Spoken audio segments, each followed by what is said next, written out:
Assalamualaikum warahmatullahi wabarakatuh.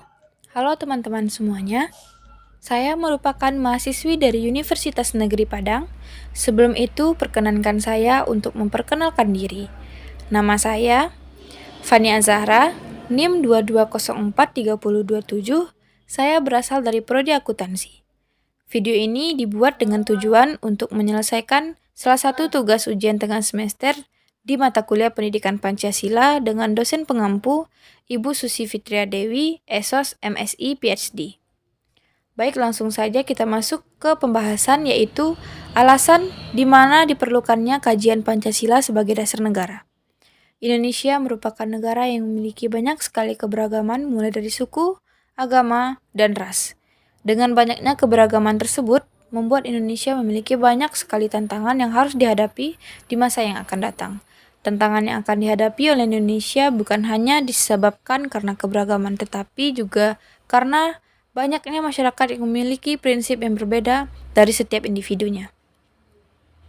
Dengan melihat banyaknya tantangan yang akan dihadapi di Indonesia di masa yang akan datang dan untuk mempersatukan setiap prinsip dari semua masyarakat Indonesia, maka 3 tokoh penting Indonesia merumuskan Pancasila sebagai ideologi atau dasar negara.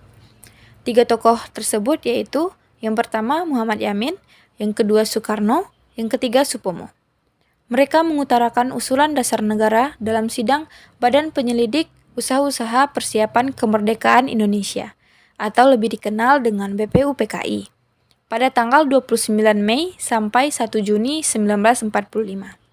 Pancasila ditetapkan sebagai dasar negara pada tanggal 18 Agustus 1945 oleh Panitia Persiapan Kemerdekaan Indonesia pada sidang pengesahan Undang-Undang Dasar 1945.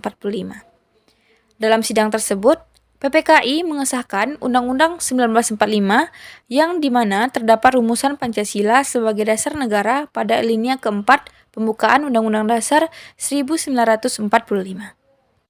Dengan adanya Pancasila, perpecahan bangsa Indonesia dapat dihindari karena Pancasila bertumpu pada pola hidup yang berdasarkan keseimbangan, keselarasan, dan keserasian sehingga perbedaan dapat dibina menjadi satu pola kehidupan yang dinamis, penuh dengan keanekaragaman yang berada dalam satu keserasian ataupun keseragaman yang kokoh. Adanya peraturan yang berdasarkan nilai-nilai Pancasila, maka perasaan adil ataupun tidak adil dapat diminimalisir pada masyarakat. Dan Pancasila dianggap memiliki nilai-nilai kehidupan yang relevan dan yang paling baik.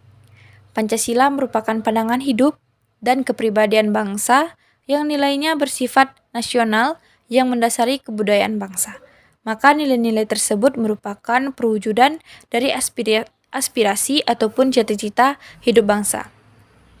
Pancasila sebagai dasar negara menaungi dan memberikan gambaran yang jelas tentang peraturan tersebut berlaku untuk semua tanpa adanya perlakuan diskriminatif bagi siapapun.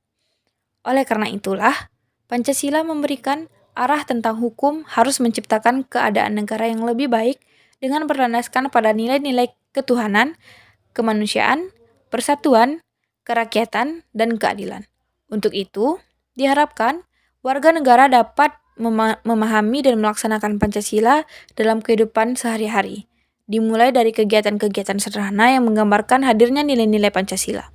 Contohnya, masyarakat ikut berpartisipasi membersihkan lingkungan dan tolong-menolong. Dalam pemerintah seharusnya dapat lebih mengerti dan memahami dalam pengaktualisasian nilai-nilai Pancasila dalam kehidupan kenegaraan. Pemerintah harus menjadi panutan bagi warga negara agar masyarakat meyakini bahwa adanya unsur-unsur Pancasila dalam setiap hembusan nafas bangsa. Nilai-nilai Pancasila hadir bukan hanya bagi mereka yang ada di pedesaan dengan keterbatasannya, melainkan juga orang-orang yang ada dalam pemerintahan yang notabene-nya sebagai pemangku jabatan yang berwenang merumuskan kebijakan atas nama bersama.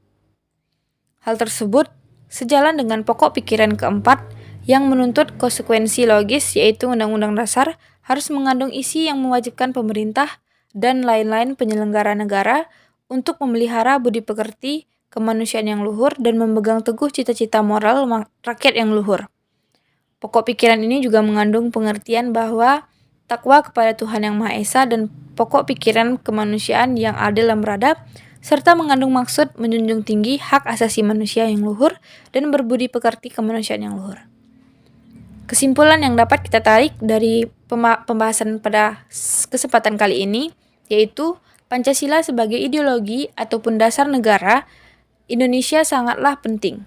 Karena ideologi merupakan alat yang paling ampuh untuk menciptakan negara yang kokoh, bermartabat, dan berbudaya tinggi. Tanpa adanya ideologi, bangsa akan menjadi rapuh dan hilang jati dirinya. Pancasila sebagai sumber nilai menunjukkan identitas bangsa Indonesia yang memiliki nilai-nilai kemanusiaan yang luhur. Hal ini ditandakan dengan adanya Pancasila bangsa Indonesia menolak sebagai bentuk penindasan penjajahan dari satu bangsa terhadap bangsa yang lain. Ideologi bangsa Indonesia adalah Pancasila. Sekian yang dapat saya sampaikan. Apabila terdapat kesalahan dalam pembahasan, saya mohon maaf. Assalamualaikum warahmatullahi wabarakatuh.